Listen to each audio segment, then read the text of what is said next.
La solution du numéro 43 de la page 109 en physique de 5e secondaire.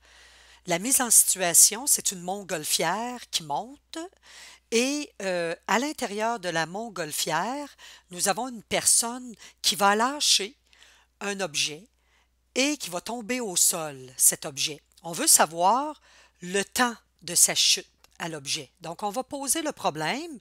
On veut connaître le temps de la chute. Mais il faut penser que la montgolfière par rapport à l'axe des Y, elle s'élève et lorsque l'individu laisse tomber l'objet, à partir de la montgolfière, celle-ci a parcouru, s'est élevée en fait de 60 mètres en hauteur. Mais pour la personne qui est dans la montgolfière et qui va laisser tomber l'objet, ça devient une position initiale en Y qui est égale à 60 mètres parce que la montgolfière, avant de laisser tomber l'objet, elle a monté de 60 mètres. Mais elle est encore en train de monter. Et à ce moment-là, lorsque on arrive à 60 mètres de hauteur, on nous a donné la vitesse. Donc, la montgolfière a une vitesse initiale ou une vitesse V1 qui est correspondante à 8 mètres par seconde. Alors, lorsque la personne va laisser tomber, en fait, la montgolfière a une vitesse de 8 mètres par seconde, mais lorsque la personne va laisser tomber l'objet, il est à cette vitesse initiale de 8 mètres par seconde. Donc, l'objet, il est, par rapport à l'axe des Y, à 60 mètres de hauteur comme position initiale. Et comme vitesse initiale, l'objet, il a cette vitesse, puisque la vitesse, veut pas, l'objet, il est dans la montgolfière, et la montgolfière a une vitesse de 8 mètres par seconde.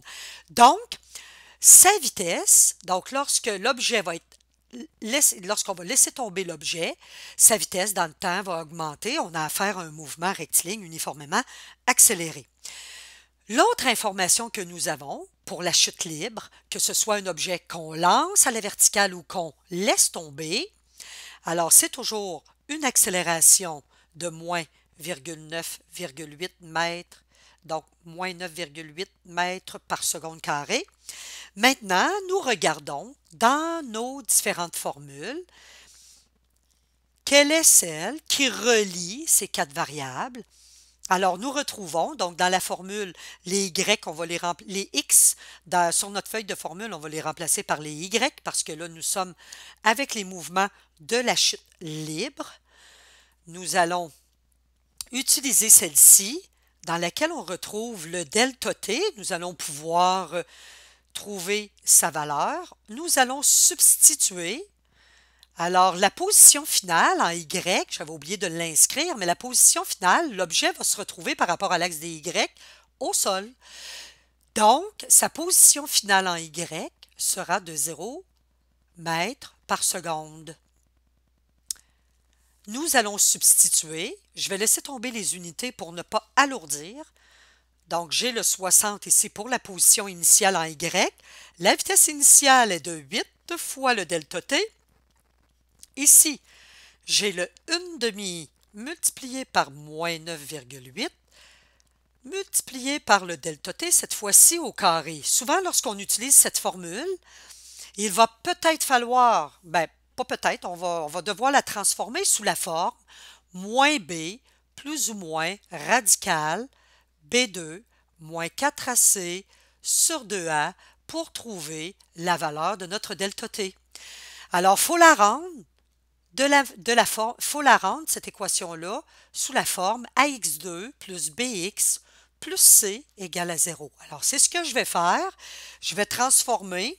Donc, ici, à l'intérieur, ça va nous donner, on va avoir notre 60, notre 8 delta T.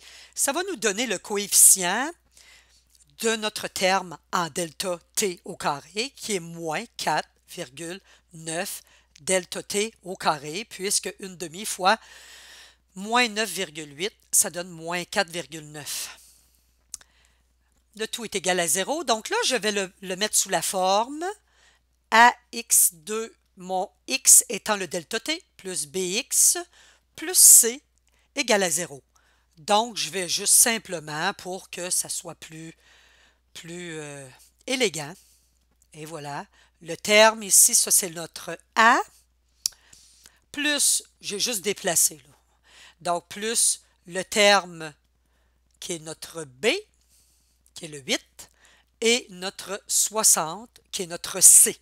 Alors, nous pouvons, donc le delta t sera égal, nous pouvons faire notre substitution, donc moins B, donc je vais suivre moins B plus ou moins radical B2 moins 4AC sur 2A. Alors, ça, c'est notre A, ça, c'est notre B, ça, c'est notre C. Donc, B vaut 8, donc moins B, plus ou moins radical, le B2, donc qui est notre 8, donc le 8 au carré, plus, moins le 4, fois le A qui est négatif, moins 4,9, fois le C qui est égal à 60, le tout divisé par 2 fois moins 4, notre A, moins 4,9.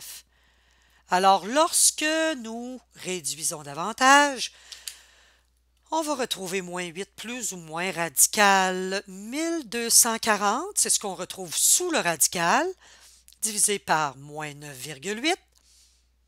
Nous allons trouver deux valeurs au delta t.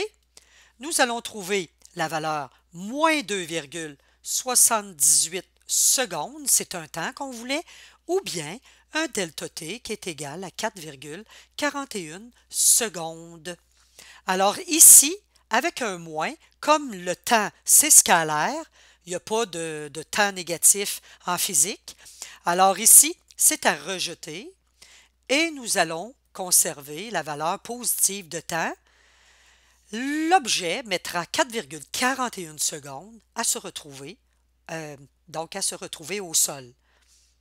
Alors, si vous avez des questions, vous pouvez les poser sur le Facebook de Patiosciences. Vous pouvez aller voir le site internet de patiosciences.com.